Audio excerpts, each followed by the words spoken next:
Hoje a gente vai falar então sobre as mitocôndrias, que é o terror para muita gente. Tem muita gente que não gosta desse assunto, que tem muita dificuldade. Mas assim, eu quero, como eu sempre falo para vocês, eu quero que vocês vão perguntando. Se tiver dúvida, escreve, tá bom? Que a meta é que todos entendam esse conteúdo. Bom, a gente vai começar então apresentando quem são essas mitocôndrias, quem são essas, que organela é essa que assusta tanta gente. Aqui na minha esquerda, nessa imagem, a gente tem uma representação onde a gente tem um monte de organela azul, né? Essas organelas aqui são as mitocôndrias. Claro que na vida real as mitocôndrias elas não são de cor azul, tá? Essa imagem ela é uma imagem produzida artificialmente, mas nela vocês conseguem ter noção de como são as mitocôndrias. As mitocôndrias elas ficam mergulhadas no citoplasma. E no citoplasma mesmo, essas mitocôndrias que ficam no citoplasma, o que elas vão fazer? Para que elas servem? Por que elas são tão importantes? A principal função das mitocôndrias é gerar energia. Então, assim, vão ocorrer uma série de reações químicas que no final vai ser gerado energia na forma de ATP, tá bom? Se eu tivesse um único ponto da aula que eu quisesse que vocês saíssem daqui sabendo na ponta da língua, é a função da mitocôndria. Isso é essencial. Vocês, como biólogos, como futuros professores de biologia, vocês precisam saber qual é a principal função da mitocôndria e qual é a unidade de energia que é gerada pela mitocôndria. A unidade de energia é o ATP, tá bom? Então tá. Se a gente olha a mitocôndria na face externa dela, do lado de fora, o que a gente vai reparar? Por fora, a mitocôndria ela parece um grãozinho de feijão. Então você pode ver que ela é bem ovalada, né? Ela tem uma forma oval, espichadinha. E aqui na direita do nosso vídeo, coloquei alguns grãos de feijão só para a gente poder fazer uma analogia, né? Então, se vocês viessem a fazer alguma maquete, algum modelo didático de célula, se vocês fossem representar mitocôndrias fechadas, vocês poderiam muito bem representar com feijão ou outras estruturas em forma oval. Porém,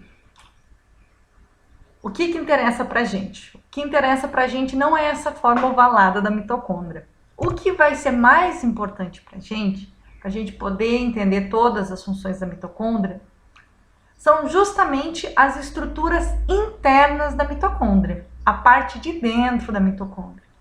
Se a gente pegasse aquela estrutura em forma de feijão e cortasse ela, partisse, pegasse uma faca, se a gente tivesse essa capacidade, né, de pegar uma mitocôndria, passar a faca bem na metade dela, o que a gente ia observar? A gente observaria uma coisa mais ou menos assim, ó. Desde que a gente estivesse vendo uma representação 2D, em duas dimensões. Então, assim, nessa imagem, a gente consegue ver as diferentes partes da mitocôndria. E por que isso é importante? Porque para a gente poder entender o processo de respiração celular lá na frente, a gente vai precisar saber reconhecer quais são as partes da mitocôndria. Então, assim, eu recomendo que depois, quando vocês forem estudar mais com calma, peguem esse desenho, não precisa ser necessariamente igual ao meu, mas se vocês quiserem fazer um outro desenho, alguma outra imagem, mas desenhem a mitocôndria, desenhem as estruturas, apontem, por exemplo. A mitocôndria vai ter uma membrana interna e uma membrana externa. Então, a membrana externa, aqui nessa imagem, ela está representada em cinza. Essa imagem é onde eu estou passando meu laser. Isso é a membrana externa. Porém, ela também tem uma membrana interna. Estou passando agora o meu laser na membrana interna. A membrana interna é onde a gente tem essas voltinhas, sabe? É uma membrana cheia de dobra. Na imagem aqui, eu não sei que cor que vocês estão enxergando, mas isso pode ser um tom ocre, um tom mais marrom esverdeado. Enfim, cada um vai ver essa cor de um modo diferente, né? Mas enfim, essa parte aqui é a membrana interna, tá bom? Então, a mitocôndria tem duas membranas, uma externa e uma interna. O que mais que uma mitocôndria tem? A mitocôndria, ela também vai ter um espaço chamado intermembrana. Eu falei que a gente tem uma membrana externa, tem uma membrana interna e esse vãozinho aqui no meio, esse espaço entre as duas membranas é o espaço intermembrana. Olha, aqui tá tudo em rosinha. Inter quer dizer entre membranas. Então, todo esse espaço aqui é o espaço entre membranas. O que mais que a gente tem? Outra parte que a gente vai ter nas mitocôndrias são as cristas. As cristas são justamente as dobrinhas. As cristas, elas são formadas pelo conjunto da membrana interna mais o espaço intermembrana. Então, aqui onde eu estou passando meu laser, a gente tem uma crista. Aqui a gente tem outra crista. Aqui a gente tem outra crista. Mais uma. Mais uma.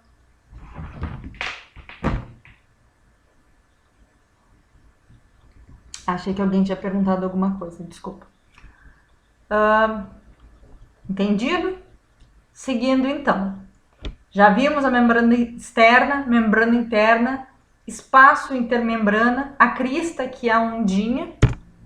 O que mais? A parte de dentro da mitocôndria é chamada de matriz. E dentro da matriz a gente vai ter várias organelas, a gente vai ter várias estruturas diferentes. Então a gente pode ter, por exemplo, ribossomos. Então toda mitocôndria ela tem o seu próprio ribossomo e toda mitocôndria tem o seu próprio DNA. Isso é uma característica diagnóstica da mitocôndria, tá bom? Então toda mitocôndria vai ter DNA, toda mitocôndria vai ter ribossomo.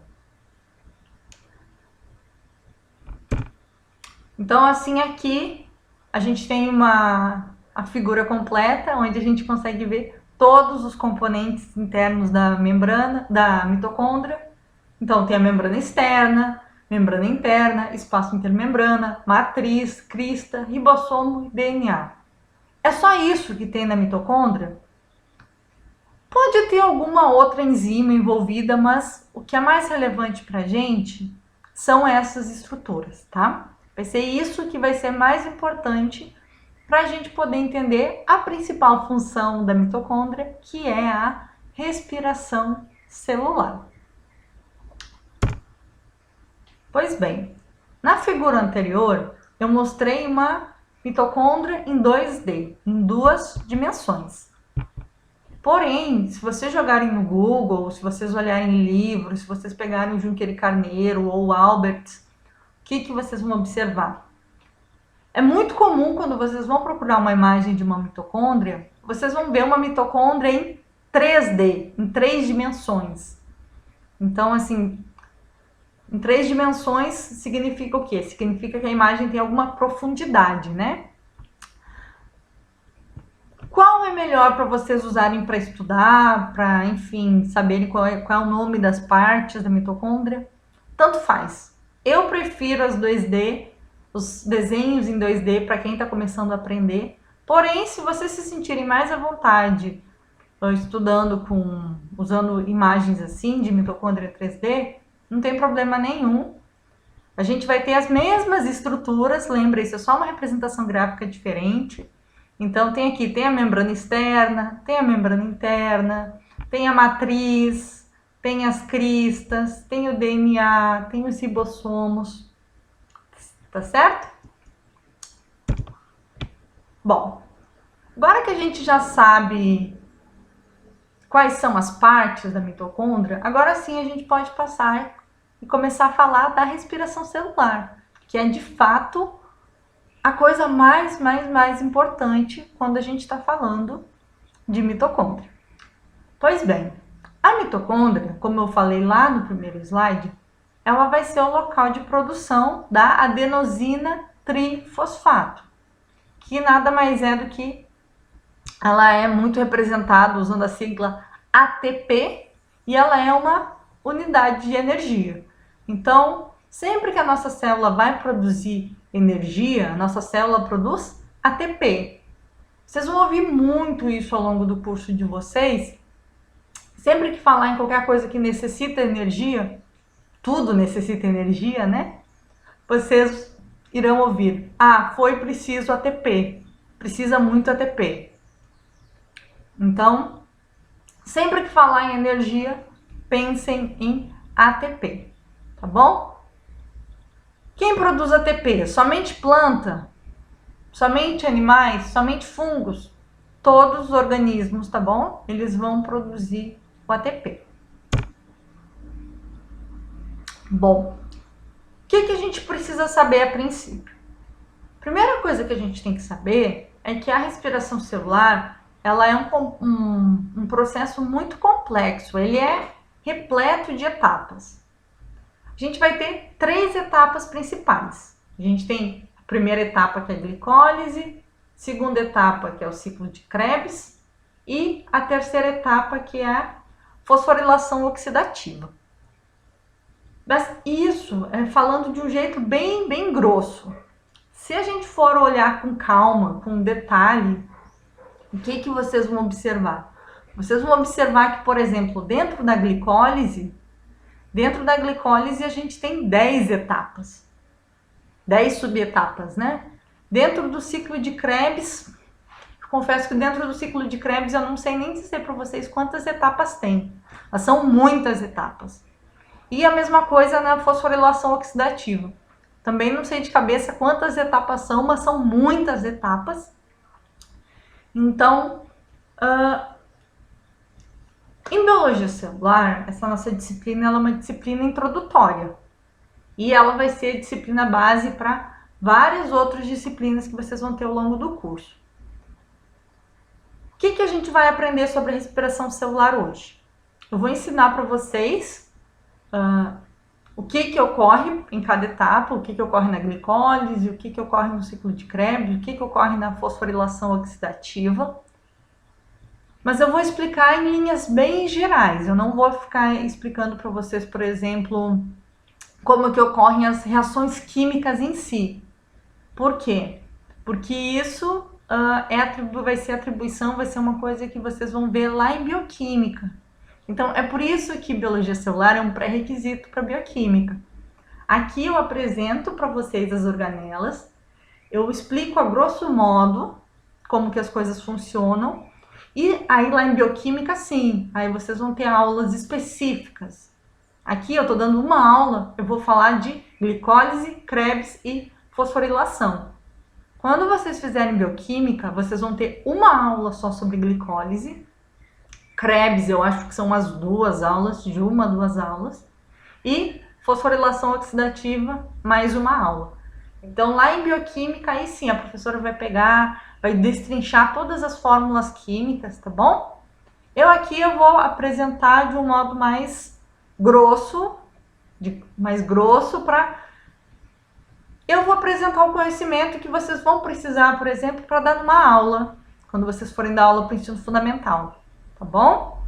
Ou quando vocês forem dar aula para o ensino médio, tá certo? Claro, todos os detalhes que eu vou ensinar hoje para vocês não vão ser os detalhes que vocês vão passar para os alunos de vocês no futuro. Então, assim, possivelmente vocês vão cortar detalhes, vocês não vão botar tantos nomezinhos como eu estou mostrando para vocês, mas enfim, essa aula de hoje, ela não é uma aula tão avançada, mas ela também já poderia ser uma base para a aula que vocês vão dar no futuro, nos estágios docentes de vocês, para alunos de ensino fundamental e ensino médio. Vamos lá, então. Bom, se vocês jogarem no Google respiração celular, o que vocês vão ver? Possivelmente vocês vão ver essa fórmula aqui. Alguém já viu essa fórmula? Sim, professora. Da glicose, né? Exatamente. Vocês viram essa fórmula onde? Quando vocês estavam no ensino médio? Eu vi como tava. Sim. Bom, então, exatamente. Essa primeira fórmula química que a gente tem aqui é da glicose. C6H12O6. Acho que deve ser uma das poucas fórmulas químicas que vocês de fato vão... Seria bom vocês decorarem para a vida de vocês, porque a glicose vai ser uma coisa muito recorrente. Ela vai aparecer ao longo de toda a graduação de vocês, mesmo depois quando vocês forem dar aula. Então, isso aqui é uma molécula de glicose. O2 é uma molécula de oxigênio. Para a respiração celular, em linhas bem gerais, a gente precisa de glicose e oxigênio. Essas duas moléculas elas vão passar por uma série de reações químicas, onde vai ser liberado como produto final ATP, energia, CO2, que é gás carbônico, e água. Mas assim, essa fórmula ela é bem simplificada e ela esconde um monte de coisa, tá? Mas assim, eu resolvi mostrar para vocês porque possivelmente vocês vão se deparar com essa fórmula em algum momento, mas assim, essa fórmula ela é extremamente simplista e ela esconde um monte de processo que vai estar acontecendo. Tanto é que se vocês contabilizarem o número de hidrogênio que tem de um lado e do outro da reação, vocês vão ver que não bate. Então, por exemplo, na minha esquerda eu tenho 6 carbonos, na minha direita eu tenho um só. O que aconteceu com os outros carbonos, né? Então, o que mais? Aqui, na minha direita eu tenho 3 oxigênios e aqui desse outro lado eu tenho 12, 14. Onde que foram parar os outros oxigênios? Então, assim, no futuro, vocês podem até usar essa fórmula quando vocês forem mostrar a respiração celular para os seus alunos. Essa fórmula está em livro didático, tá em todo lugar. Porém, lembrem, essa fórmula ela é extremamente simplista e ela não condiz totalmente com a realidade. Ela acaba mascarando algumas coisas, tá? Mas vocês têm que saber que isso existe. Então, só para vocês entenderem, tá? Se no futuro vocês se depararem com essas fórmulas. Bom, vamos lá. Alguém quer falar alguma coisa? Tem alguma dúvida? Até agora não, professora. Tá. Então tá, vamos continuando. Bom, na nossa disciplina de biologia celular, eu teoricamente deveria ficar restrita às células, falar só o que está acontecendo dentro das nossas células. Porém, eu creio que, ainda que vocês são um curso de biologia, vocês podem ter alguns conceitos mais claros, né, de como, por exemplo, aonde que vem o oxigênio, da onde que vem a glicose que a gente come. Eu dou aula para diferentes cursos, então dou aula para agronomia, dou aula para zootecnia, biologia. Então, são diferentes alunos com diferentes bagagens. Então, assim, para poder nivelar todo mundo, eu pensei em não começar a minha aula já pela mitocôndria, mas eu pensei em voltar um pouquinho e começar do princípio. Onde que começa a respiração celular? A gente tem 2 pontos de partida. O primeiro ponto de partida para a respiração celular é a respiração pulmonar. Lembrando, apesar de ambos serem respiração pulmonar é uma coisa, respiração celular é outra. Apesar de que respiração celular começa no pulmão. Vocês vão entender melhor agora. Aqui na minha direita eu tenho uma imagem de uma pessoa que ela está inspirando e expirando. Inspirar é quando você inspira, o que acontece? O oxigênio vai entrar pela sua narina, vai passar lá pela sua traqueia e vai até o seu pulmão. Quando você expira, Você vai expirar CO2, você expira gás carbônico. Então, você inspira oxigênio e expira gás carbônico. Bom, e por que isso é importante? Esse oxigênio que a gente vai inspirar através da respiração pulmonar, esse oxigênio não vai ficar restrito aos nossos pulmões. Quando esse oxigênio ele entra no nosso pulmão, o que vai acontecer? A gente pode vir para esse outro quadro agora. Ele vai começar a passar por difusão do nosso pulmão para dentro das nossas artérias. Então, fazer conta que aqui a gente tem uma artéria. Todo o oxigênio ele entra no pulmão e ele vai ser encaminhado diretamente para as artérias. Então, nesse momento, a gente está parando já de falar de respiração pulmonar. E aí, esse oxigênio ele é levado pelas nossas artérias e veias até chegar nas nossas células. Aí, por difusão, o oxigênio vai entrar nas nossas células. Tá bom? Então, o oxigênio que a gente tem lá na célula vem da onde? Vem da respiração, do ato de inspirar. Já temos uma molécula que a gente precisa para a respiração celular. Segunda molécula que a gente precisa é a glicose. Da onde que vem a glicose? Primordialmente, a glicose vem de carboidratos. Eu coloquei um monte de fruta aqui, porque assim, frutas são uma das bases da onde a gente pode obter glicose. Então, eu enchi de fruta aqui, porém, lembrando, né? A gente também consegue obter glicose de massas, você come arroz, o que mais? Arroz, farinha de trigo, se você come batata frita, se você toma Coca-Cola, tá bom? E no caso de organismos animais, também pode acontecer de lipídios serem convertidos em carboidratos. Então, acaba que indiretamente o lipídio ele também pode vir a ser um meio da gente obter carboidrato para o nosso organismo. Ok, então você comprou, hoje é sexta-feira, vai terminar a aula, você vai comprar um hambúrguer e vai comer com Coca-Cola. O que vai acontecer? Assim que você ingerir, você vai comer o seu hambúrguer, aqui nessa figura A, né, da minha esquerda. Esse hambúrguer vai descer pelo seu estômago. Quando ele chegar lá no seu estômago, apesar de você quando mastiga, você já vai quebrar o hambúrguer em pedaços menores.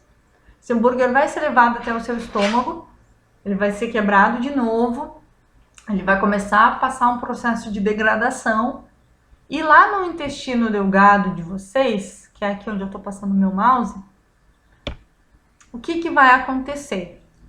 Lá no intestino delgado, em geral, muitos alimentos eles passam pela quebra final no intestino. Então lá vai ter um monte de enzima que vai ajudar a quebrar todo aquele carboidrato que você ingeriu em pequenas moléculas de glicose. Então, lá no seu intestino, se a gente vir aqui para a imagem B, se você tivesse a capacidade de cortar o seu intestino e observar como que o intestino é por dentro, vocês iam ver que eles são cheios de microvilosidades. A gente já estudou microvilosidades lá na aula sobre especializações da membrana plasmática. Se eu não me engano, foi a aula 8 ou 9. Se você não lembra, pode voltar lá depois. Então, no intestino a gente vai ter um monte dessas microvilosidades, que são essas estruturinhas aqui, ó, que eu tô passando meu laser. E aí, o que acontece? Essas microvilosidades, elas servem para absorver, para maximizar a absorção de nutrientes, para maximizar a absorção de moléculas como a glicose. Então, lá no seu intestino delgado, essas microvilosidades, elas vão ser usadas para absorver toda essa glicose que foi quebrada. Aquele hambúrguer que você comeu, ele vai ser o quê? Ele vai ser quebrado em pequenas moléculas de glicose lá nas microvilosidades. Todas essas moléculas elas vão começar a ser absorvidas e vão ser mandadas para a corrente sanguínea de vocês. Da corrente sanguínea, ela vai ser levada até as células. Alguma dúvida sobre esse processo? Alguém quer perguntar alguma coisa sobre digestão ou alguma coisa associada?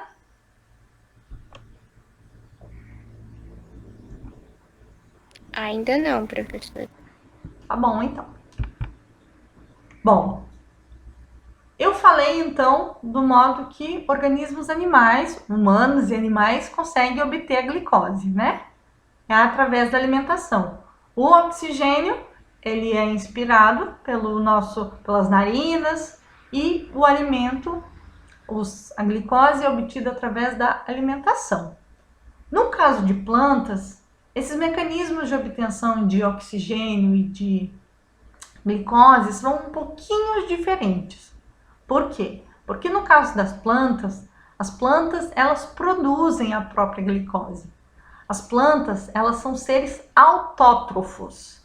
Auto de ela própria, né? Trófos de produzir. Então ela acaba produzindo a comida para ela própria. Numa tradução bem ruim, né? Então, as plantas são seres autótrofos, elas produzem a própria comida, elas produzem o próprio alimento. Então, quando uma planta passa por um processo de fotossíntese, na fotossíntese a gente vai ter envolvimento de vários elementos envolvidos, né? A gente vai precisar de água, a gente vai precisar de carbono, de gás carbônico, a gente vai precisar da luz do sol. Tudo isso, todos esses elementos, eles vão interagir e vão acabar culminando na produção de glicose. A gente vai estudar isso na semana que vem, quando a gente estiver nessa aula sobre cloroplasto. A gente vai ter uma aula só sobre produção de glicose. Então, nesse caso, as plantas, elas produzem a própria glicose, tá? No caso de animais que precisam se alimentar, a gente vai estar falando de seres heterótrofos, que precisam se alimentar de outro organismo. Pois bem, então tá. Agora a gente vai entrar de fato, agora que a gente já entendeu da onde que vem a glicose, da onde que vem o oxigênio, a gente vai entrar de fato na glicólise. Como que é o primeiro passo, então, da respiração celular? A gente tem aquele alimento, e aquele alimento ele foi transportado pela corrente sanguínea até chegar dentro da célula. Vamos fazer de conta que isso em azul aqui, esse azul mais claro, ele representa a célula, representa o citoplasma da célula. Então a glicose ela vai chegar lá no citoplasma e já no citoplasma vai acontecer o primeiro processo, a primeira etapa da respiração celular. Na primeira etapa, o que vai acontecer? A glicose vai ser quebrada. Então é por isso que ela é chamada de... Por isso que essa primeira etapa é chamada de glicólise. Lise quer dizer quebra. Sempre que vocês verem a palavra lise em qualquer lugar, lise quer dizer quebra. Então, quebra da lise da glicólise. Perdão, lise da glicose. Tá bom? Então, essa glicose que acabou de chegar no nosso citoplasma, ela já vai ser quebrada. Então, assim, importante, primeira etapa da respiração celular não ocorre dentro da mitocôndria, ela vai ocorrer no citoplasma. A respiração celular começa no citoplasma e só depois, na etapa 2, que aí sim a respiração celular vai começar a ocorrer lá na mitocôndria. Então tá, a gente tem aqui a nossa molécula de glicose. E para a respiração celular ocorrer, para essa quebra ocorrer, o que vai precisar? A glicose ela é uma molécula muito estável. Então, assim, é difícil essa molécula ser quebrada. Não é qualquer coisa que quebra uma glicose. Então, assim, para ela poder quebrar, ela precisa ser quebrada para ser gerada energia, a célula ela tem que fazer um investimento inicial. Então, a célula vai ter que investir energia. Eu sei que pode parecer meio paradoxal, por quê?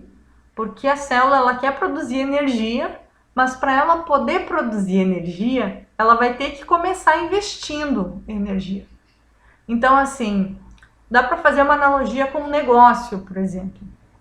Agora, na pandemia, muita gente virou microempreendedor para poder ganhar dinheiro, né? Mas para você poder ser um microempreendedor, você tem que fazer um investimento inicial. Só que esse investimento inicial ele é muito mais baixo se comparado aos ganhos que, teoricamente, você deve obter, né? No caso da glicólise, é exatamente a mesma coisa. A glicose ela vai ser quebrada. Para ela ser quebrada, a célula vai fazer um investimento energético de 2 ATPs, 2 unidades de energia. Com isso sim, aí a glicose vai ser quebrada. Vocês vão ver que ao longo de toda a respiração celular, a gente vai ter também a participação de uma enzima chamada de NAD. Quem é essa NAD que vai participar de toda a nossa respiração celular? A NAD nada mais é do que uma enzima, que ela é derivada da vitamina B3. A vitamina B3 é uma enzima que a gente encontra na carne, no frango, no peixe, no trigo, amendoim, aveia, vários alimentos. Então, em parte por isso que a gente tem que ter uma dieta rica em diferentes alimentos para conseguir obter energia, para conseguir obter vitamina. E, por exemplo, a vitamina B3, ela acaba dando origem a uma enzima chamada de NAD. A NAD, ela vai ser uma enzima que ela vai atuar capturando elétrons. Por quê? Toda vez que uma molécula ela é quebrada, por exemplo, a gente vai ter a glicose, fazer de conta que a glicose é uma molécula só, e quando ela for quebrada, vai ser liberado elétron. Então, a NAD ela vai capturar os elétrons que foram perdidos nessa quebra. Então, o pontapé inicial para a respiração celular, para o pontapé inicial, a gente vai precisar o quê? A gente vai precisar da glicose, porém, a gente também vai precisar de um investimento energético de 2 ATPs e a gente vai precisar da enzima NAD, enzima que captura elétrons.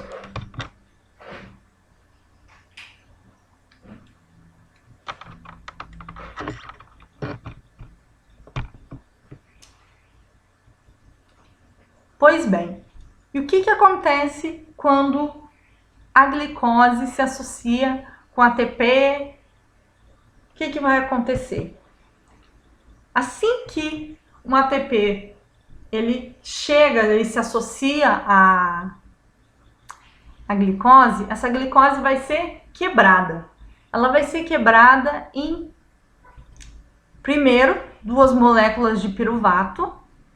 Anotem aí, glicose vai ser quebrada em 2 moléculas de piruvato. Então aqui, ó, a gente tinha a glicose que tem a fórmula C6H12O6. Ela vai ser quebrada então em uma molécula de piruvato, C3H4O3. 3 vezes 2, 6, bateu. 3 vezes 2, 6. E aqui, 2 vezes 4, 8, 12. Onde que está o resto do hidrogênio? Ah, está aqui embaixo. Então, quando a glicose ela é quebrada, vai ser formado piruvato, porém, também vão ser liberados prótons de hidrogênio. Sempre que a gente tem um Hzinho H+, que é liberado, a gente vai falar que a gente tem um próton, né? O que mais? Nesse processo, vai ser liberado ATP, vai ser a simples quebra da glicose vai já gerar 2 ATPs, então nessa primeira quebra acabou que ela já pagou o gasto inicial e também vai ser gerado o quê? Vai ser gerado 2 NADH. O que é esse NADH? Esse NADH nada mais é do que um derivado do NAD. Lembra que eu falei que sempre que uma molécula ela é quebrada, o NAD ia capturar um elétron? Então, assim que a glicose foi quebrada, foi liberado o elétron, sempre. Qualquer molécula é quebrada, vai ser liberado elétron. Quando os elétrons são liberados, o NAD captura o elétron e, assim que ele captura um elétron, ele deixa de se chamar NAD e passa a se chamar NADH. Alguém tem alguma dúvida? Eu acabei de falar para vocês que a glicose ela foi quebrada em 2 moléculas de piruvato, né? Então, todo esse processo ele ocorreu no citoplasma. Só que assim que a glicose ela vai ser quebrada em 2 moléculas de piruvato, ó, C3H4O3, o que vai acontecer? Esse piruvato, essas 2 moléculas de piruvato, elas vão ser mandadas para a matriz mitocondrial. Eu já falei da matriz mitocondrial na aula de hoje. É o espaço mais interno da membrana. Estou passando meu mouse aqui. Vocês podem ver onde que está a matriz. E eu também coloquei essa seta vermelha aqui para poder ajudar vocês a encontrar a matriz mitocondrial. Então, assim, aquela molécula de glicose, aquele alimento, vocês comeram, ele foi quebrado em glicose, a glicose foi mandada para a corrente sanguínea, da corrente sanguínea foi para a célula, quando entrou no citoplasma, foi quebrado em 2 moléculas de piruvato, piruvato foi para onde? Foi para a matriz da mitocôndria. Lá na matriz da mitocôndria, o que vai acontecer? Assim que o piruvato chegar lá na matriz, ele vai perder elétrons. Então, assim, o piruvato, ele é uma molécula com 3 carbonos. O que vai acontecer? Lá na matriz mitocondrial, primeiro que o piruvato ele vai se quebrar. Então, assim que o piruvato ele se quebra, ele vai acabar liberando uma molécula de CO2. O piruvato se quebra, libera uma molécula de CO2 e lembra que eu falei que sempre que uma molécula se quebra, ela vai liberar elétrons? Então, ele vai se quebrar, vai perder elétrons e assim que um elétron é perdido, a NAD está ali de olho. O que a NAD vai fazer? A NAD vai pegar aquele elétron para ela. Então, a NAD vai deixar de ser NAD e vai passar a ser NADH. Então, assim que esse processo todo ocorre, o piruvato se quebra, perdendo CO2 e perdendo um elétron que vai ser capturado pela NAD, o que vai acontecer? O piruvato vai deixar de se chamar piruvato. Porque antes ele era uma molécula, aqui ó, eu estou passando meu mouse, com 3 carbonos. Cada bolinha é um carbono. Assim que ele perde o CO2, ele vai passar a ter o quê? 2 carbonos. E ele passa a se chamar acetilcoenzima A. Então aqui a gente tem a carinha do acetilcoenzima A. Seguindo o nosso processo, ainda lá na matriz mitocondrial, a acetilcoenzima A, ela vai se associar a uma outra molécula. A acetilcoenzima A, ela vai se associar com uma molécula chamada de ácido oxalacético. Assim que a gente tem o acetilcoenzima A, que é quem? Ele é derivado do piruvato, lembra? Glicose virou piruvato, piruvato virou acetilcoenzima A. O acetilcoenzima A vai se associar com ácido oxalacético e vai dar origem a uma molécula chamada de ácido cítrico. Então, assim que a gente tem a acetilcoenzima A se associando com ácido oxalacético, a gente vai ter o ponto de partida do famoso ciclo de Krebs ou ciclo do ácido cítrico. Eu coloquei uma imagem aqui, vai ser meio assustadora, mas conforme eu for explicando, vocês vão entender melhor. Alguém tem alguma dúvida sobre esse processo de transformação da glicose até ela chegar em acetilcoenzima A?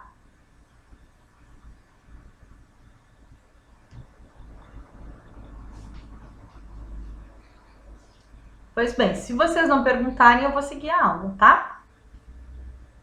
Então tá, seguindo então, Assim que o acetilcoenzima A, que está aqui em cima, estou passando laser.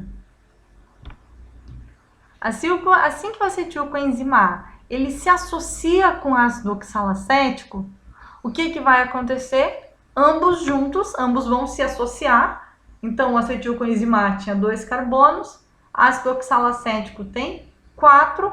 Quando eles se associam, eles formam o ácido cítrico, uma estrutura que tem 6 carbonos. Vocês conseguem ver aqui, ó. 1, 2, 3, 4, 5, 6, tá? E até aqui tem uma notinha, ó. O que é o ácido cítrico? É uma molécula com 6 carbonos, formada da associação do acetilcoenzima A e do ácido oxalacético. Só que o que a gente precisa saber? Essa molécula que é formada, o ácido cítrico que ele é formado, ele é uma molécula que é considerado instável. Então, o que acontece? Essa molécula ela não consegue ficar nessa conformação por muito tempo. Assim que o acetilcoenzima A se associa com o ácido oxalacético, formando o ácido cítrico, pouco tempo depois o ácido cítrico ele já vai perder um carbono. Ele vai perder uma molécula de CO2 aqui, ó. Ele vai se quebrar, então o ácido cítrico se quebra, libera uma molécula de CO2 e quando ele se quebra, lembra, sempre que se quebra, libera elétron. Assim que um elétron é liberado, a NAD estava aqui esperando, ó, e pegou o elétron que estava perdido. Vamos continuar o ciclo então. O nosso ácido cítrico, antes ele tinha 6 carbonos e assim que ele perdeu o CO2, ele virou uma molécula com 5 carbonos. A partir de agora, eu não vou mais falar o nome das moléculas, porque assim, essas moléculas vão passar por uma série de transformações num curto intervalo de tempo. Só o que vocês precisam saber a partir de agora, o que vai acontecer? O que vai acontecer é que vão ser formadas moléculas instáveis. Então, assim, esse produto que se formou após a quebra do citrato, do ácido cítrico, ela tem 5 carbonos, é uma molécula instável, ela vai perder outro gás carbônico, então o segundo gás carbônico é perdido. Assim que ela perde o gás carbônico, vai perder elétron, a NAD vai estar aqui para pegar, vai ser formada uma molécula com 4 carbonos, e assim, vão começar a ocorrer uma série de reações químicas. Então vai ser perdido hidrogênio, vai ser perdido carbono nesse processo, vai ser perdido elétron. Sempre que um elétron é perdido, ele vai ser capturado pela NAD, ou no caso do ciclo de Krebs, nesse caso vai entrar em ação uma segunda capturadora de elétrons, que é a FAD. A FAD ela é igual a NAD. A FAD seria uma prima da NAD que também captura elétron. Então, assim, sempre que uma molécula se quebra, ou a NAD vai capturar, se a NAD não estiver lá, quem vai pegar? A FAD. Mas ambas são estruturas que capturam elétron. E aí vai seguir ocorrendo uma série de reações em ciclo, até que vai chegar um momento que aquele ácido oxalacético lá do começo ele vai ser restaurado. As moléculas vão passar por uma série de transformação, até que vai chegar um ponto que uma das moléculas vai ser novamente transformada em ácido oxalacético. Então, assim que o ácido oxalacético é formado, ele já vai estar disponível para se associar com uma nova acetilcoenzima A e o ciclo de Krebs vai recomeçar. Então, assim, essa reação, essa etapa da respiração celular, ela é chamada de ciclo de Krebs. Por quê? Porque o ponto de partida e o ponto final das reações vão ser sempre os mesmos. As reações elas começam com ácido oxalacético e terminam com ácido oxalacético. O que mais que eu preciso falar? Vocês precisam lembrar que o acetilcoenzima A daqui, ele é derivado de quem? Ele é derivado lá do piruvato, que é derivado de uma glicose. Uma glicose, ela gera 2 piruvatos. Logo, vão ser derivados 2 acetilcoenzima A de apenas uma glicose. Então, para cada glicose que é quebrada, esse ciclo vai rodar 2 vezes. Vai rodar uma vez para a primeira molécula de acetilcoenzima A e depois vai girar uma segunda vez. Vocês querem falar alguma coisa? Vocês estão muito quietinhos.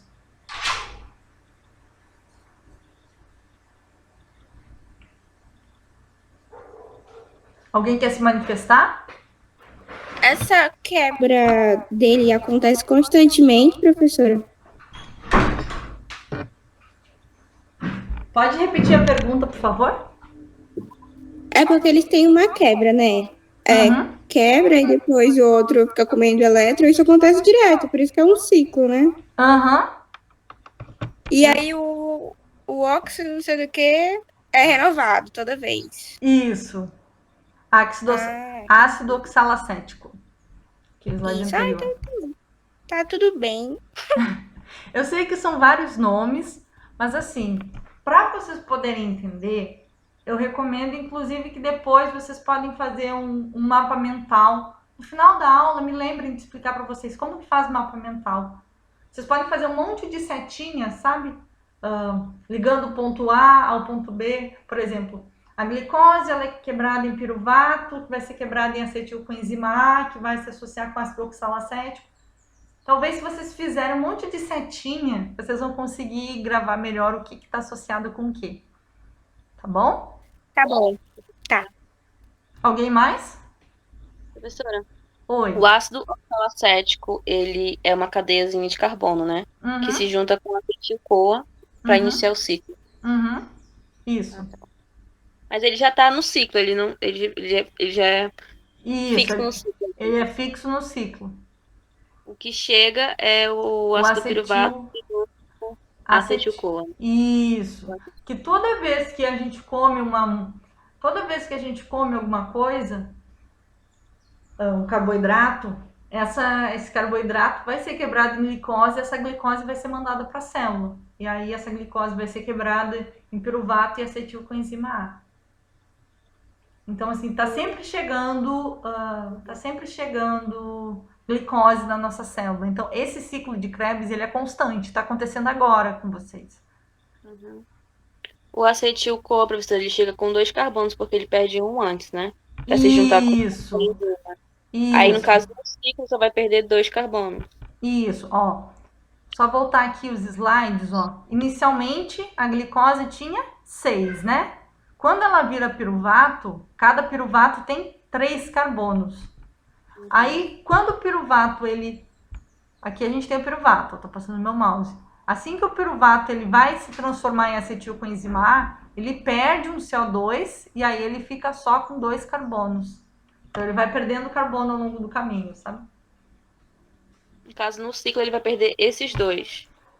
Isso, só que o que vai acontecer? Assim que o acetilcoenzima A ele entra no ciclo, ele tem 2 carbonos, né?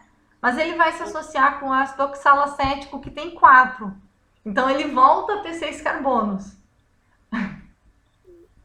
Então, começa com 6, vai para 3, vai para 2. Os 2 vão se associar com 6 e aí vai ser quebrado de novo, sabe? Por que que tem toda essa quebra? Essa quebra toda é para poder gerar, para a NAD poder ficar capturando elétron. Isso vai ser importante no próximo passo que a gente vai conversar daqui a pouco.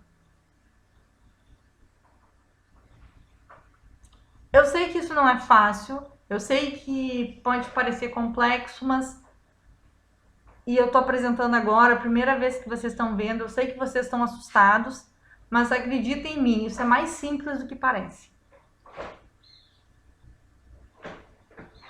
Alguém mais quer falar?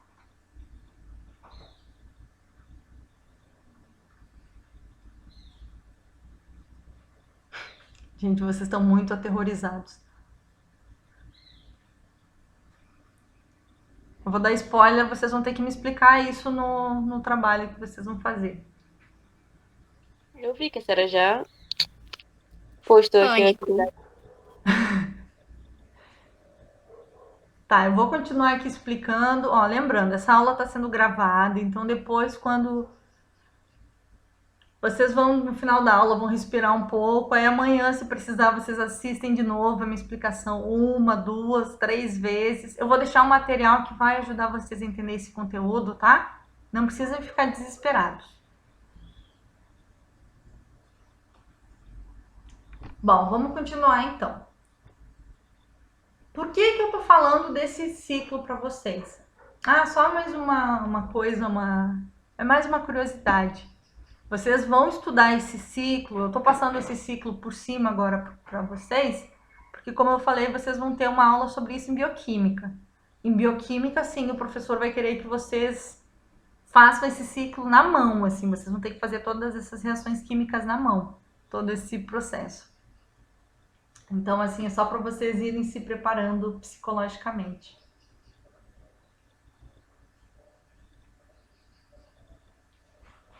Deixa eu só abrir a porta para minha cachorrinha aqui e já continuo.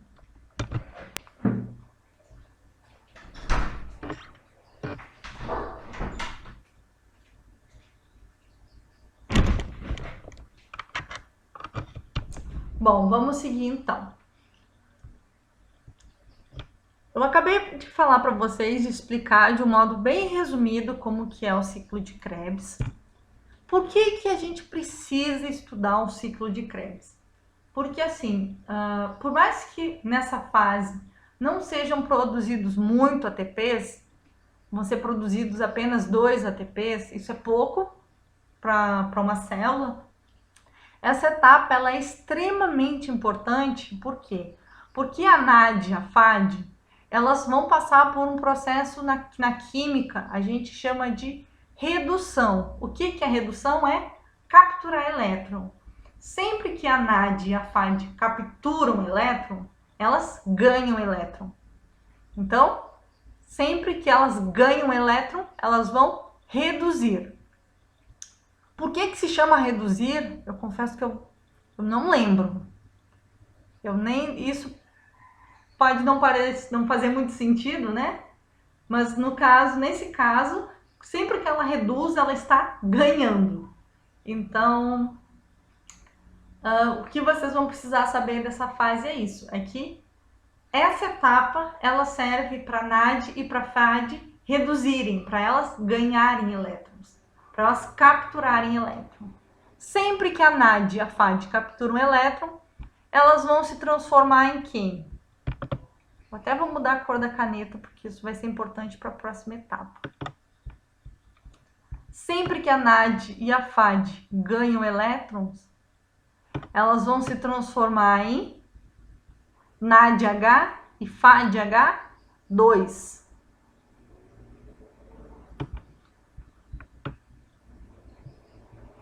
Isso pode até ser um nome futuro para filho de vocês.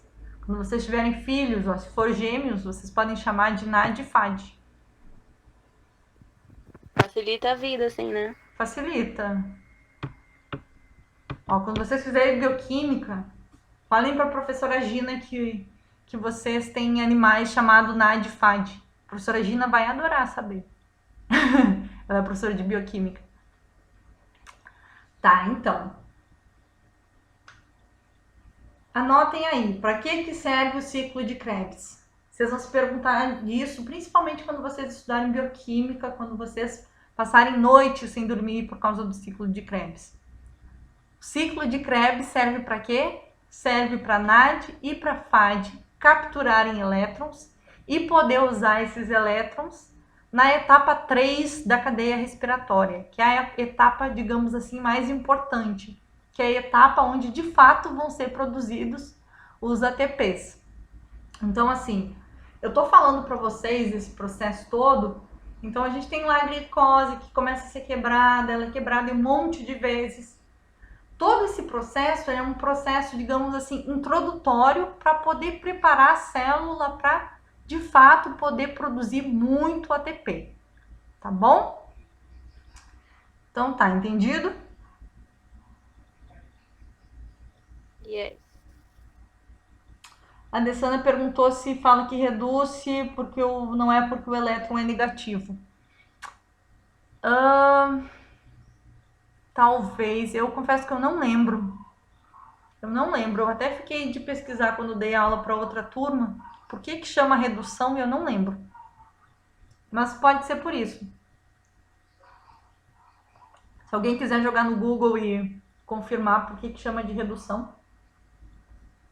Mas assim, o nome redução não importa para vocês. O que importa é vocês saberem que a NAD e a FAD capturam elétrons. Sem entender isso, vocês não vão entender a próxima fase. Por quê? Então, a gente segue, né, a nossa caminhada por dentro da célula. Por quê? Porque assim que a NAD e a FAD elas capturam os elétrons lá durante o ciclo de Krebs, quando elas viram NADH e FADH2, elas não podem mais capturar elétron, né? Então, para elas seria inútil ficar no ciclo de Krebs. Então, assim que elas capturam elétron e se tornam NADH e FADH2, essas enzimas, elas são mandadas para as cristas mitocondriais. Ó, a crista tá aqui, ó. A crista é essa região aqui, ó, que eu tô pintando agora de amarelo para vocês poderem ver melhor.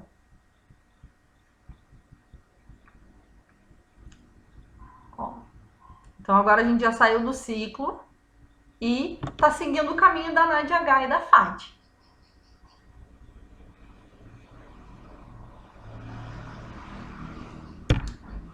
Bom, essa terceira etapa, se vocês olharem qualquer livro, vocês vão ver uma imagem muito parecida com essa aqui.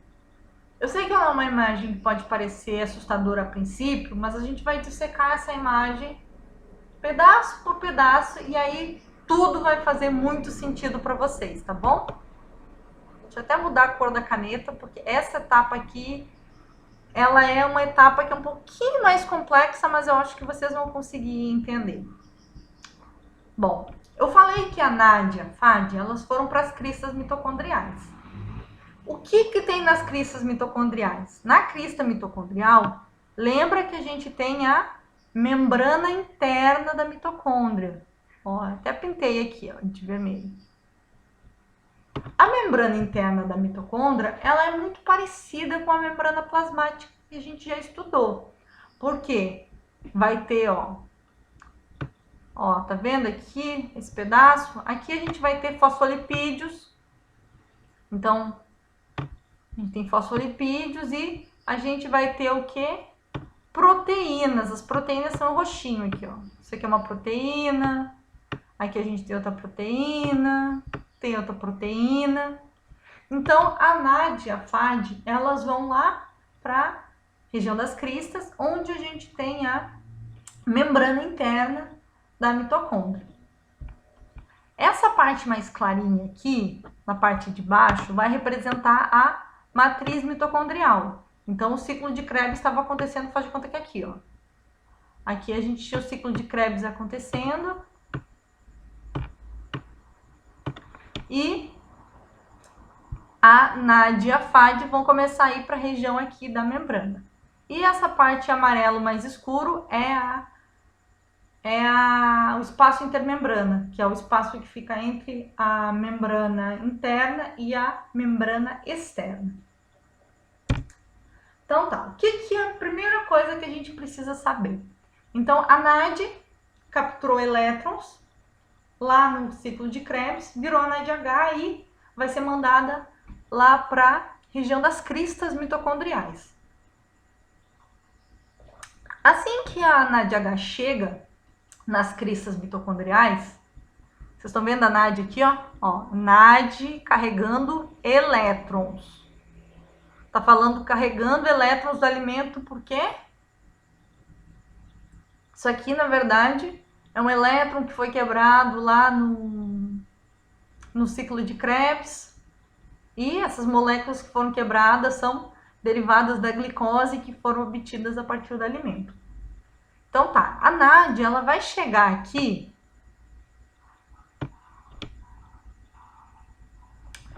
e ela vai ser quebrada. Assim que a NAD chega, ela vai ser atraída por uma enzima uma proteína dessas aqui, ó, que tem uma enzima chamada NAD-desidrogenase.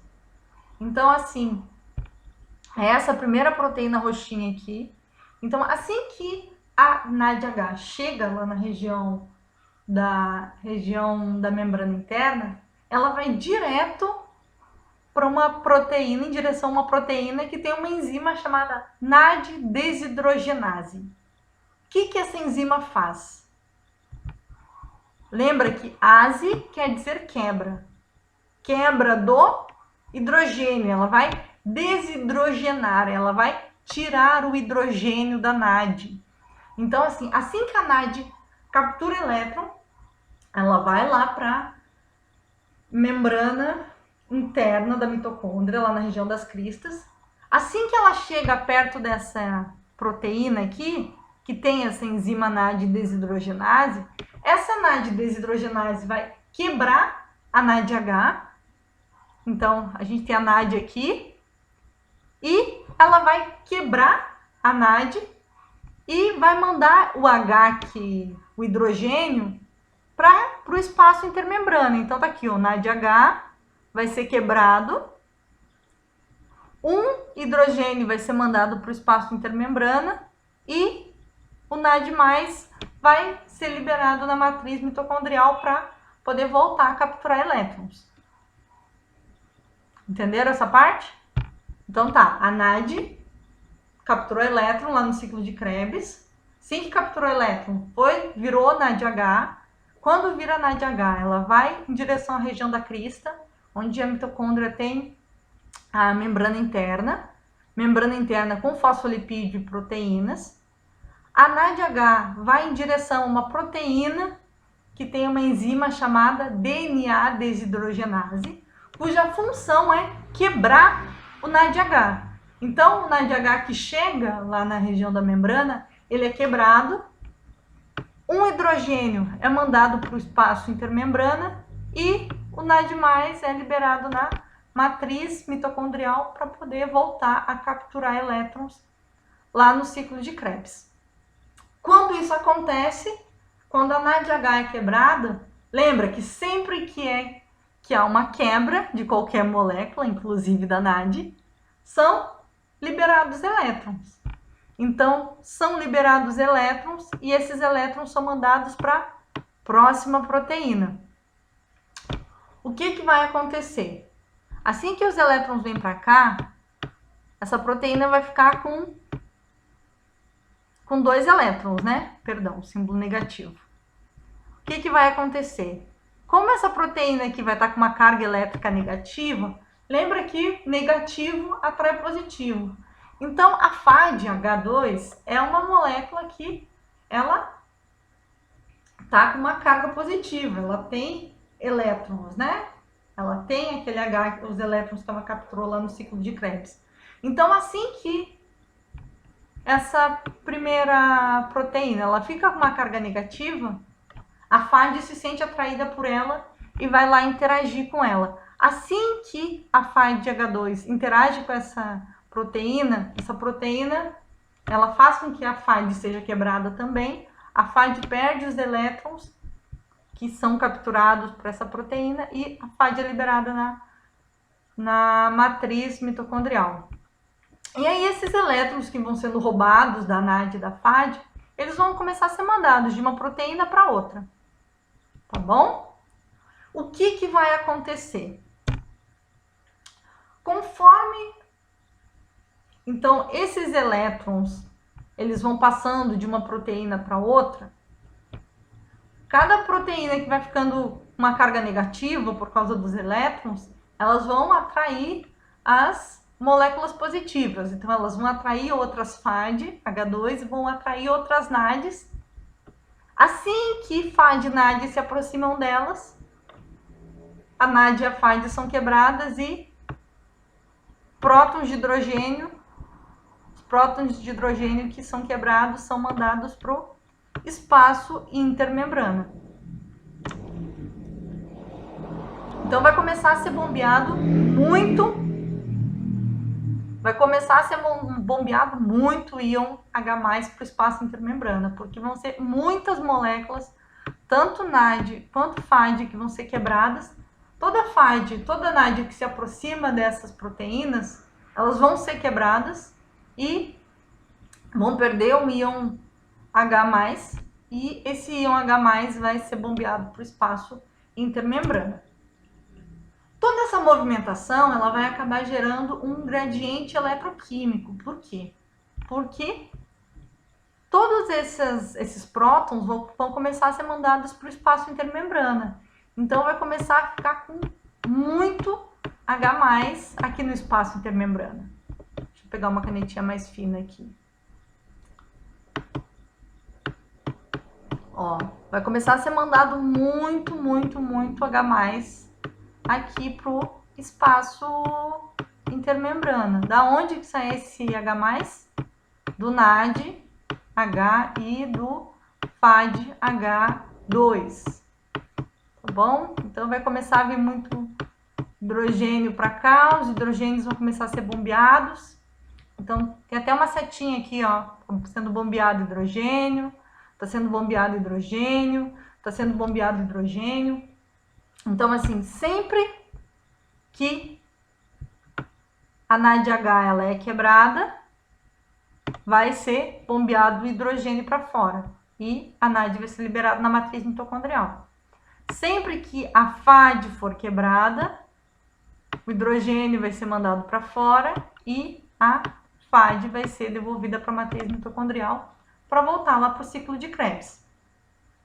Tá bom? Esse processo todo ele é chamado de cadeia de transporte de elétrons. Então, toda essa movimentação dos elétrons aqui vão começar a atrair moléculas positivas para fazer com que vão atrair a NAD e a FAD, que vão ser quebradas, vão mandar todos os seus prótons lá para o espaço intermembrana. Só que o que vai acontecer? Vai começar a ficar com muito próton aqui, na região do espaço intermembrana. Então, o que vai acontecer? A gente já estudou lá em transporte, quando a gente estudou transporte passivo, a gente estudou que sempre que você tem muita molécula em um local, ela vai querer fugir, né? Então, assim, a gente tem que ter uma concentração de moléculas iguais de ambos lados da membrana. Então, assim, teoricamente, no espaço intermembrana, a gente deveria ter a mesma quantidade de hidrogênio que na matriz mitocondrial. Então, sempre a gente tem que ter hidrogênio igual no espaço intermembrana e uma quantidade igual na matriz mitocondrial. Só que quando a FAD e a NAD são quebradas e todos os seus prótons são mandados para o espaço intermembrana, a gente tem um desbalanço. Então vai começar a ter muito próton aqui no espaço intermembrana. E o que vai acontecer? Vai começar a ter uma concentração muito grande aqui e aqui uma concentração mais baixa. Então esses hidrogênios eles vão querer voltar para dentro da matriz mitocondrial, né? Lembra? Sempre que você tem muita molécula de um lado e pouco do outro, as moléculas querem ir da onde tem mais em direção aonde tem menos. Então, vai começar a ter o que a gente chama de refluxo de prótons. Então, assim, todos esses prótons que saíram, que foram para o espaço intermembrana, eles vão querer voltar para a matriz mitocondrial. Porém, o que a gente precisa saber? Um próton, ele até sai por essas proteínas aqui que eu mostrei para vocês. Então, assim, sempre que a NAD e a FAD são quebradas, o hidrogênio ele vai ser mandado para fora. Porém, um próton ele não consegue voltar para a célula pela mesma proteína que ela saiu. Então, assim, essas proteínas, elas têm um caminho unidirecional. Através dessas proteínas aqui, ó, aqui tem um número de 1, 2, na verdade isso não é nenhuma proteína só, isso é um complexo proteico. Através desses complexos proteicos aqui, ó, tipo número 1, número 2, número 3 e número 4, os prótons, eles só podem sair, eles só podem ir para o espaço intermembrana, mas eles não conseguem voltar. O único caminho que um próton pode fazer para retornar para a matriz mitocondrial, para dentro da mitocôndria, é através de uma proteína chamada ATP sintase.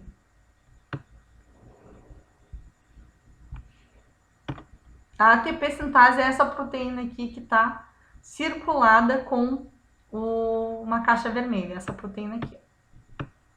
Então, o que acontece? Nesse caso, vai começar a ter muito, eu mostrei aqui, né? Vai começar a ter muito próton nesse espaço intermembranas e esse próton vai querer voltar para a matriz mitocondrial. Então, esses prótons, eles vão conseguir voltar através dessa enzima, a enzima ATP sintase.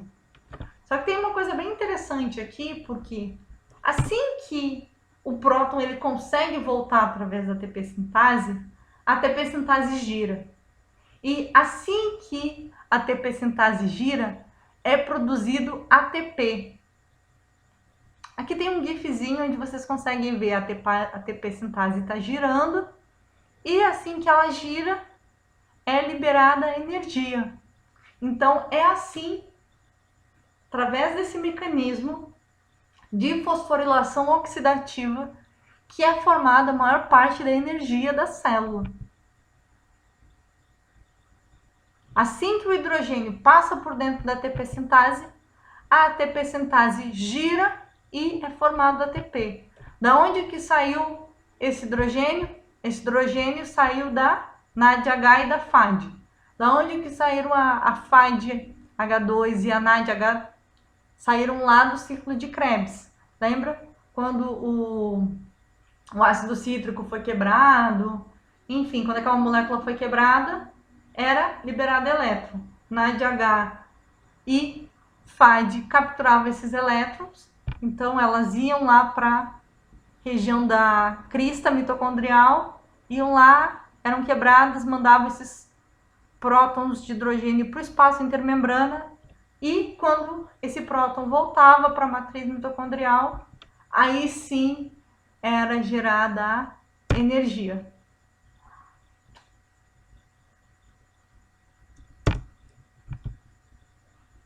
Alguém quer perguntar alguma coisa?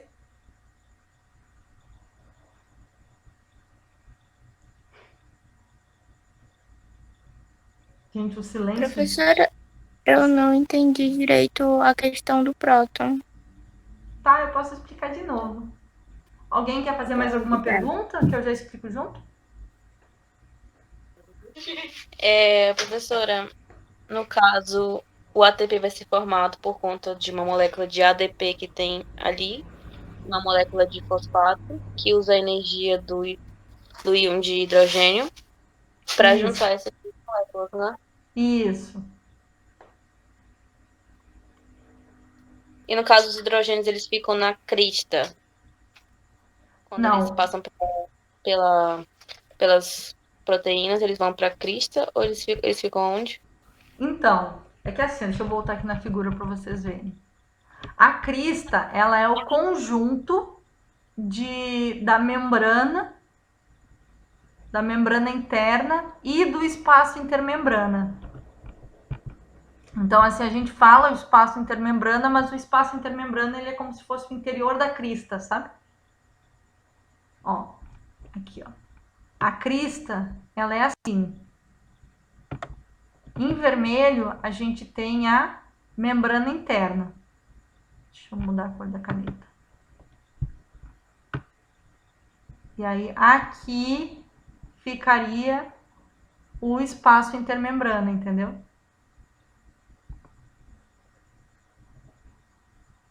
Ó, em amarelo tá o espaço intermembrana. Em vermelho tá a crista. Perdão, em vermelho tá a membrana interna. E o conjunto da membrana interna e espaço intermembrana forma a crista.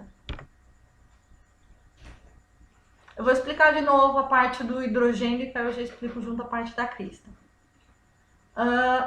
Você que perguntou do hidrogênio, você entendeu de onde que veio o NADH e o FADH2 ou não? Entendi, professora. Tá. Eu entendi até aí, tipo, na hora que tem a liberação e tal, na hora que entra o pronto para produzir o ATP, eu já me embananei todo. Tá, não, tudo bem. Esse processo, como eu falei, ele não é simples. É normal vocês ficarem com dúvida.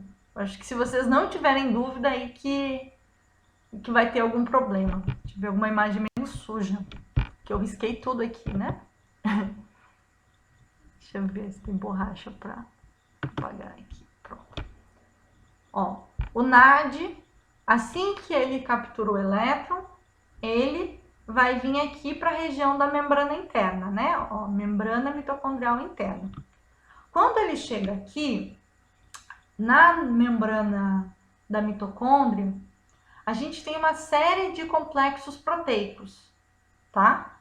O primeiro complexo proteico, ele vai ter uma enzima chamada NAD desidrogenase. Então tá aqui o nome, ó, aqui em cima, NAD desidrogenase. Para que serve a NADH desidrogenase? Ela serve para quebrar a NAD. Essa NAD aqui, ó, NADH. Deixa eu pegar a caneta aqui. Ó, você tem uma...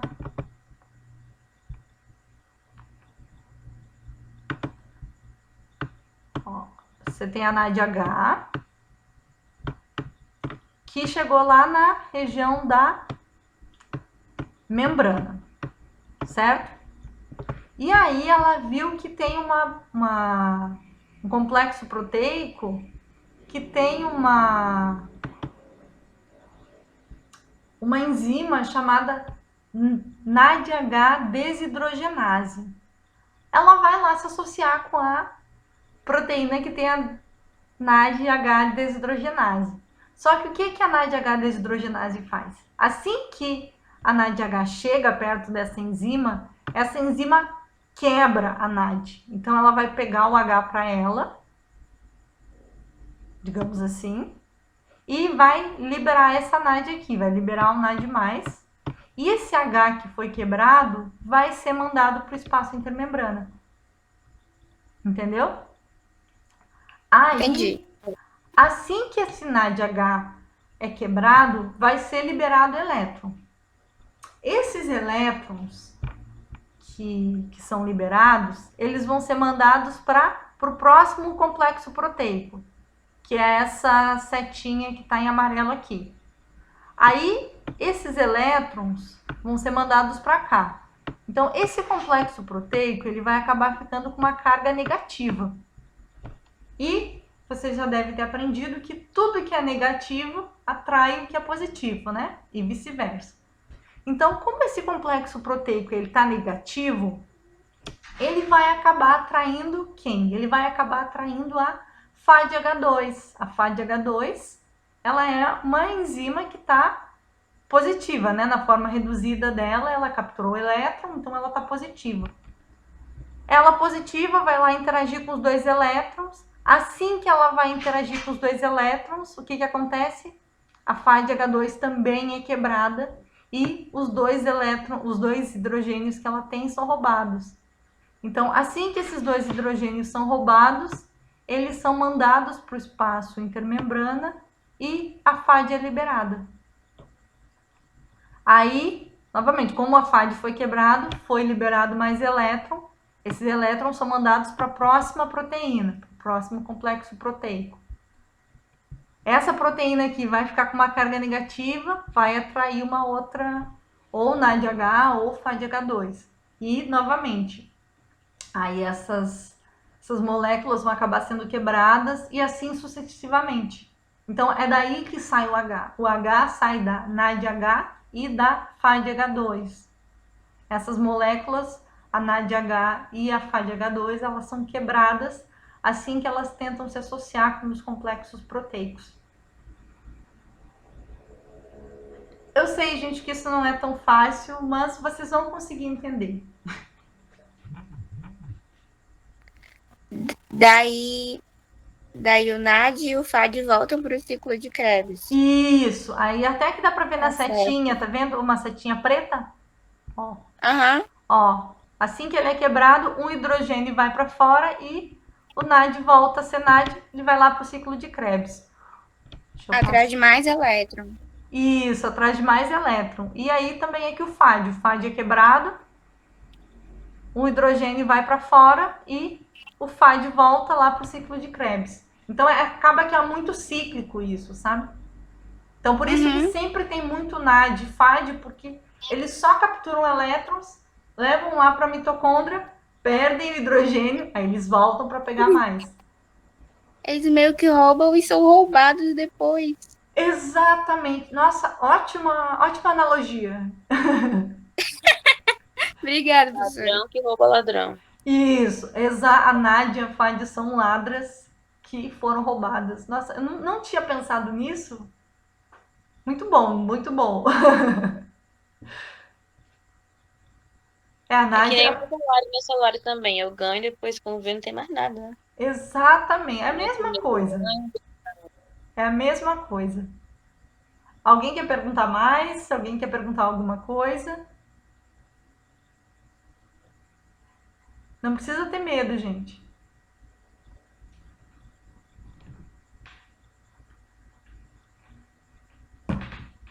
Ó, eu sei que vocês estão com vergonha, possivelmente vocês estão confusos, mas eu tenho certeza que amanhã, se vocês estudarem, não, amanhã não, vamos dar um fim de semana de descanso para vocês. Segunda-feira, aí vocês vão pegar, vão ler o material que eu recomendei, se precisar assistir de novo a minha aula. Se achar que eu expliquei muito mal, procurem outros canais, gente, tem muito vídeo no YouTube, sabe? Muito vídeo bom sobre isso, então eu não tenho problema nenhum em indicar outros vídeos para vocês. Tem animação, até eu vou deixar um link também, caso vocês queiram olhar depois. É uma animaçãozinha de 6 minutos que mostra tudo isso que eu falei para vocês, tá? Mas assim, o que vocês têm que saber? Todo esse processo, nessa última etapa, na fosforilação oxidativa, que é uma fase um pouco mais complicada, é gerado 90% de todo o ATP que é produzido durante toda a respiração celular. Então, assim, ó, na respiração celular vão ser produzidos mais ou menos uns 35 ATPs, tá? Para cada molécula de glicose. Então, para cada molécula de glicose vai ser gerado 32, 35 ATPs. Dependendo do livro que vocês olham, vão falar um número diferente, sabe? Por isso que não dá para bater um único número. Mas Eu já vi assim. 36. Oi? Já vi com 36 também, 30, aliás. Tem gente que fala, tem pesquisador que fala 30, tem gente que fala 32, tem gente que fala 36. Dá para ficar numa média entre 30 e talvez até 38, sabe? Mas assim, o que precisa saber? Vocês não precisam saber o número exato de ATP que é gerado, mas vocês precisam saber que lá na glicólise só gera 2 ATPs. No ciclo de Krebs só gera 2 ATPs. E na fosforilação oxidativa, que é a terceira etapa, são gerados mais ou menos uns de 26 a 30 ATPs. É muita energia. Então, assim, durante essa última fase é gerada energia pra caramba. E a fosforilação oxidativa, então, ela poderia ser a única fase? Responda aí. Vocês acham que a respiração celular poderia ter só a etapa 3, já que só ela gera muita energia? Acho que não. Por quê? Porque ela não tem a capacidade de quebrar a glicólise para poder liberar. Porque ela depende das outras duas. Exatamente. Principalmente do ciclo de Krebs, que lá que rola essa quebra e tal. Exato. Então, lá no Krebs, em parte, biólogos evolutivos, eles acham que o ciclo de Krebs ele é tão complexo, rola tanta quebra de tanta molécula, porque, lembra, sempre que uma molécula é quebrada, é liberado elétron. E aí, quanto mais elétron, mais energia vai ser gerada lá na fosforilação oxidativa, né? Então, assim, a fosforilação oxidativa só consegue acontecer porque teve primeiro a glicólise, a gente teve a glicose sendo quebrada em piruvato, que foi quebrada em acetilcoenzima A, que se associou com ácido oxalacético, formando o ácido cítrico. O ácido cítrico foi quebrado várias vezes, cada vez que ele era quebrado, era liberado um próton. Então, um próton não, desculpa, eram liberados elétrons. A NAD e a FAD capturavam esses elétrons.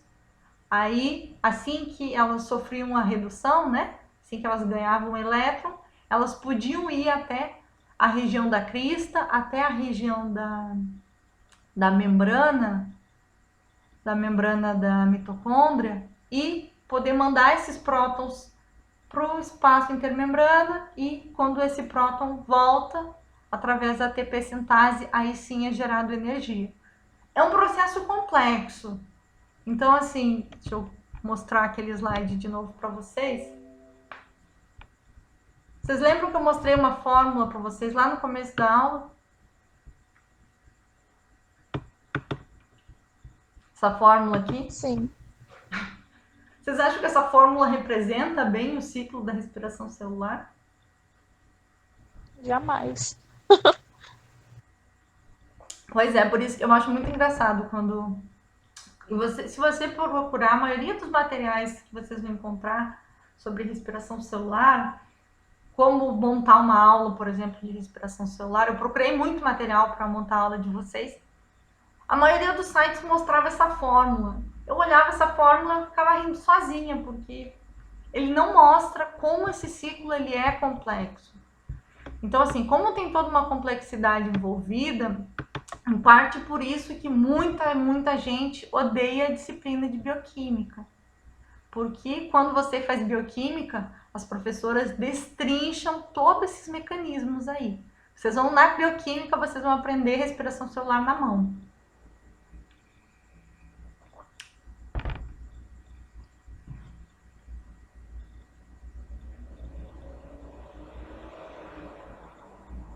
Agora que eu vi o comentário aqui do Augusto e da Letícia. Vocês estão com dor de cabeça de tanta informação, é normal. Enquanto tudo isso aconteceu, gente, o cérebro de vocês precisou de muito ATP. Vocês tiveram praticamente uma aula prática de por que o ATP é importante, né?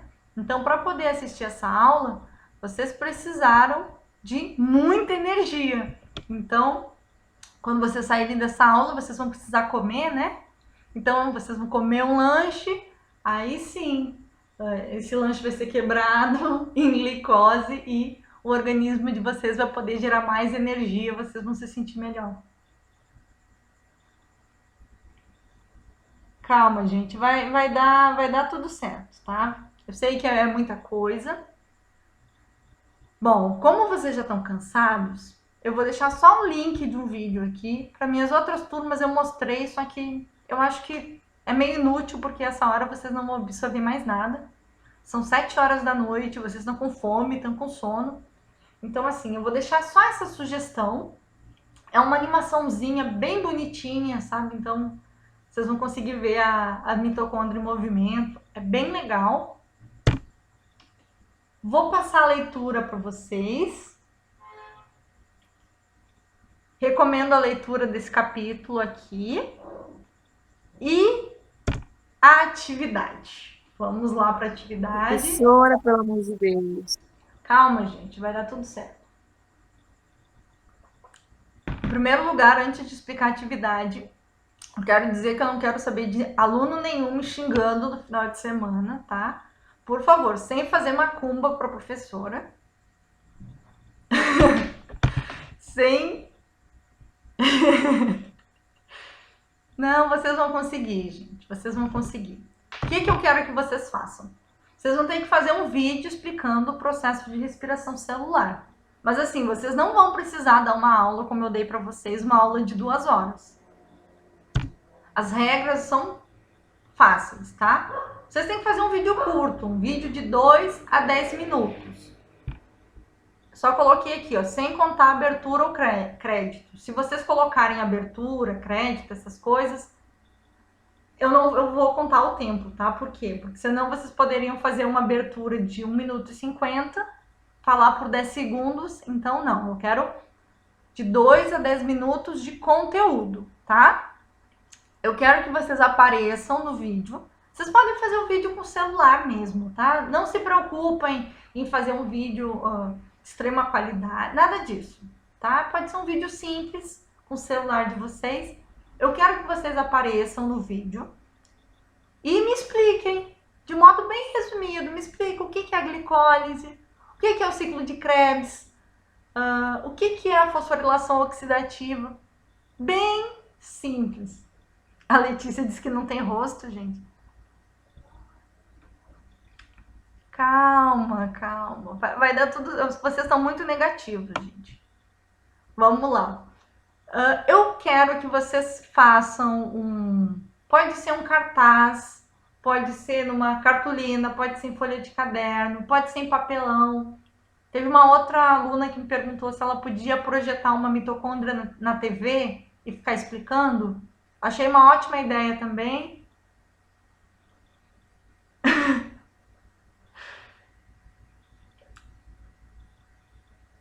Ó.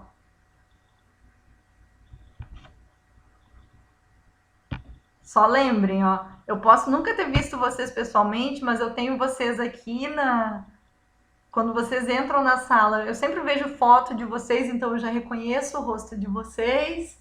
O que mais? Eu tenho alguns de vocês nas redes sociais, então para rastrear, tendo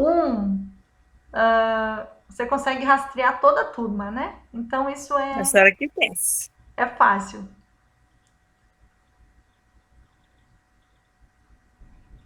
Por via das Gente, dúvidas, mas quem é que adiciona professor em rede social, pelo amor de Deus? xinguem os Professora, quer um colegas de cartaz vocês. também, é? Oi? A senhora também quer um cartaz? Sim, eu quero que vocês expliquem usando um cartaz. Então, pode ser um cartaz feito de cartolina, de papelão, de folha de caderno. Tem gente que já falou, que já pediu para usar a TV, projetar na TV. Falei, pode usar a TV? pode usar a TV. Amém, Senhor. Obrigada. Porém, é para usar a TV só como artefato, tá? Não é para colocar um vídeo na TV e ficar filmando a TV, não, tá? Tá bom. O que mais? Eu quero que vocês coloquem uma marca d'água indicando o dia e a hora que foi gravado também. Para quem tem celular da Samsung, é só ir em configuração. Isso é bem fácil de mexer no celular, todos vocês conseguem fazer. Aí, último ponto importante. Não pode aparecer lendo o roteiro, tá? Eu não quero ninguém lendo. Eu quero que vocês falem sem papel na frente, só com cartaz.